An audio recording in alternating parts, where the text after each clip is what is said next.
Hi mga ka-Bible, Monday today at meron akong Bible verse na gustong i-share sa inyo ngayong araw from the book of Mateo chapter 6 verse 19 hanggang 21.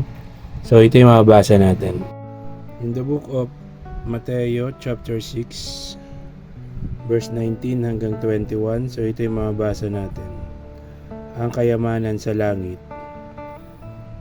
Huwag kayong mag-impok ng mga kayamanang dito sa lupa. Dito may naninirang insekto at kalawa, at may nakakapasok na magnanakaw. Sa halip, mag-impok kayo ng kayamanan sa langit. Dooy walang naninirahang insekto at kalawang, at walang nakakapasok na magnanakaw. Sapagkat kung saan naroroon ang iyong kayamanan, naroroon din ang iyong puso.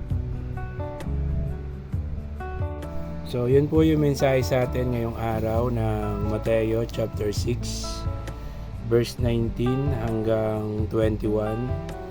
Yun ay katuruan sa ang kayamanan sa langit. Kung nagustuhan nyo po yung mensahe natin ngayong araw, don't forget to follow, like and share my FB page and subscribe to my YouTube channel. So keep safe, God bless, always remember, Jesus loves you. Bye-bye. Hi mga ka-Bible, Monday today at meron akong Bible verse na gusto nyo share sa inyo ngayong araw from the book of Philippians chapter 4 verse 13 or Philippians chapter 4 verse 13. So ito yung mababasa natin.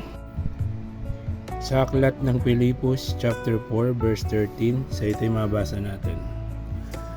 Ang lahat ng ito'y magagawa ko dahil sa lakas ng kaloob sa akin ni Kristo.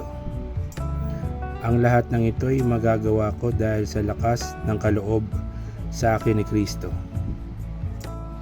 So yun po yung mensahe sa atin ngayong araw ng Philippians chapter 4 verse 13. So keep safe, God bless, always remember, Jesus loves you. Bye bye.